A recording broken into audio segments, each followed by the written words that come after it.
Well, hello there, my little international imports, and welcome back to 31 Films of Halloween, Day 29. Woo-hoo, y'all. It has just been quite a ride, hasn't it? But the ride does not have to stop here. Ooh, Lord have mercy. This has got to stop. Something's got to be done about this madness right here. But if you would like to continue to look at this craziness all year long, you can subscribe to my YouTube channel at Another Scream Queen 76. Whew, y'all, this movie.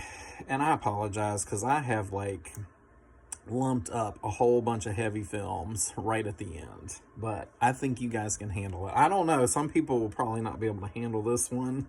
I barely could, and I feel like I had seen it years ago, but I must have had PTSD and completely blocked it out of my brain.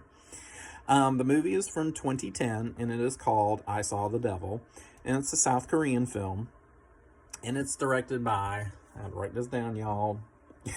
Get ready to laugh at me. It's directed by Kim Ji-won, who actually also directed a movie called A Tale of Two Sisters, and it's a Korean horror film, and that movie is really, really good. It's definitely not on the same level as this movie, but definitely check that one out. And the screenplay is by Park Moon-jung, and it stars Lee Byung-hun as Soo-hyun. I know I have totally messed these up, but you get the idea. And then we have Choi Min-sik, who plays Jan Hyung-chal.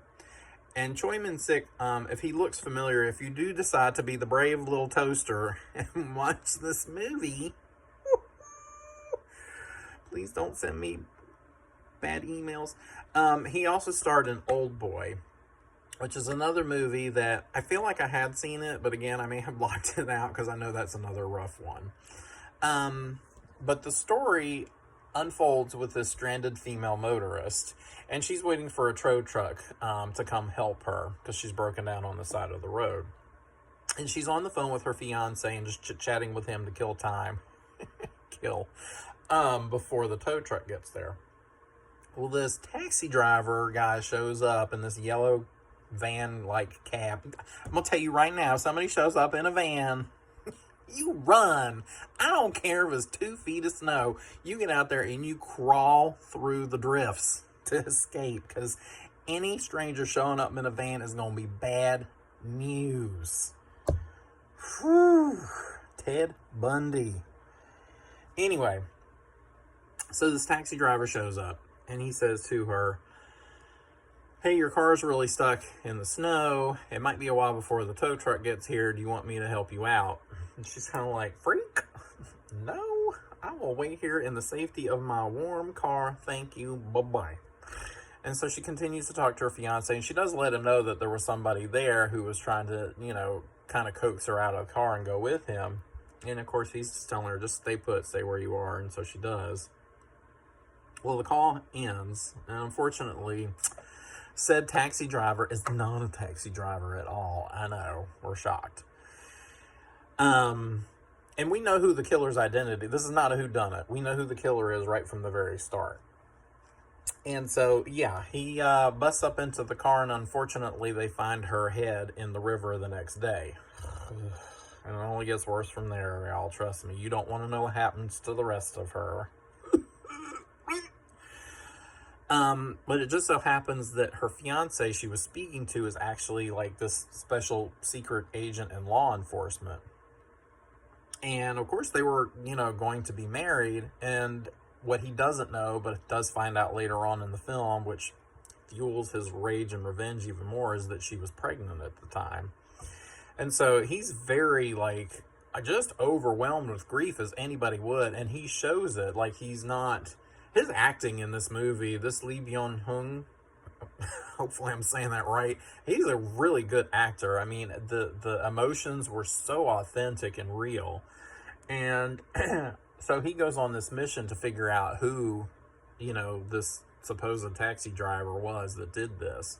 And of course, his fiance is not the only victim. We see this serial killer And I ain't talking about no Cheerios, y'all. No Frosted Flakes here. I mean, he a crazy flake. But he pursues, some other women to do away with. And so Lee Byung-hun goes on this quest to find out who it is. And he goes through a few suspects at first until he finds Choi, and realizes this is the guy. And from that point on, it becomes like this really, I don't want to say even a cat and mouse game. It's like this kind of catch and release situation, because he does catch up to him, and there is a fight that ensues, and he puts this capsule in him. He makes him swallow it, and it's supposed to track his location, so Lee can figure out where he is at all times, no matter where or how far.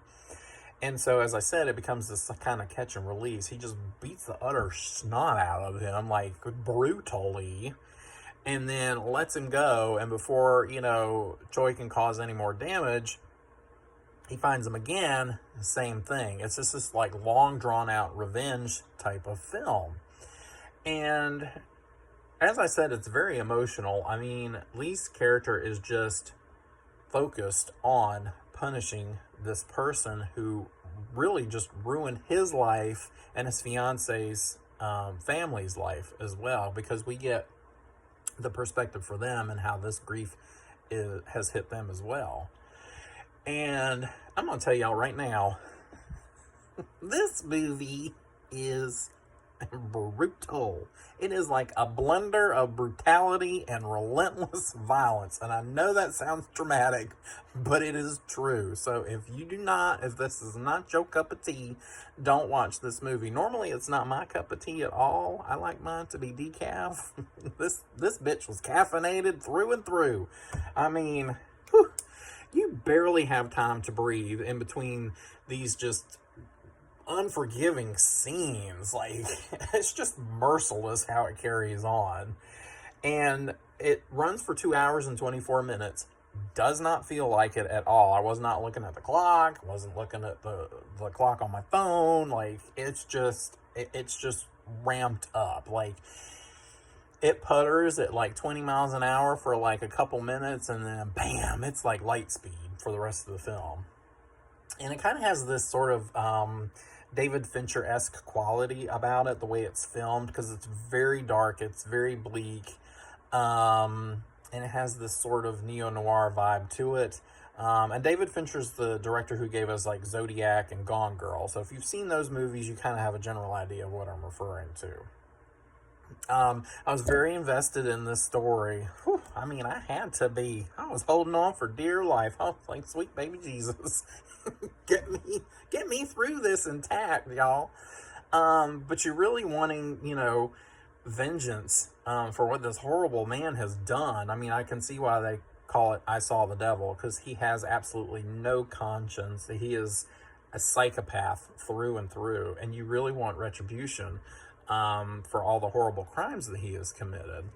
And I mean, I was hollowed out by the end of this movie, y'all. I was like scooped like a bucket of Baskin Robbins, y'all. I was like, Lord mercy.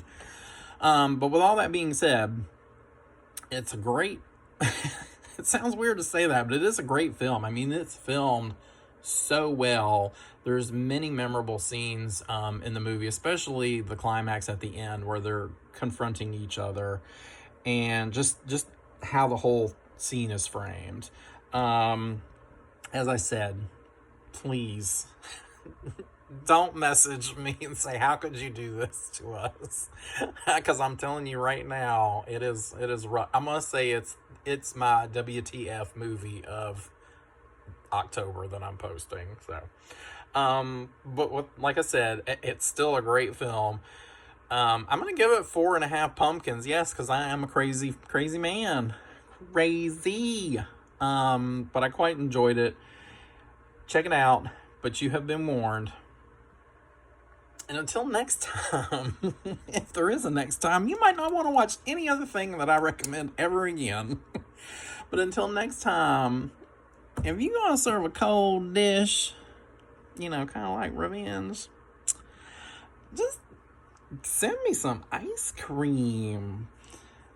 You know, like, I love mint chocolate chip and maybe some cookie dough ice cream. That's perfect. But make sure it's dairy free, otherwise I will get the bubble guts.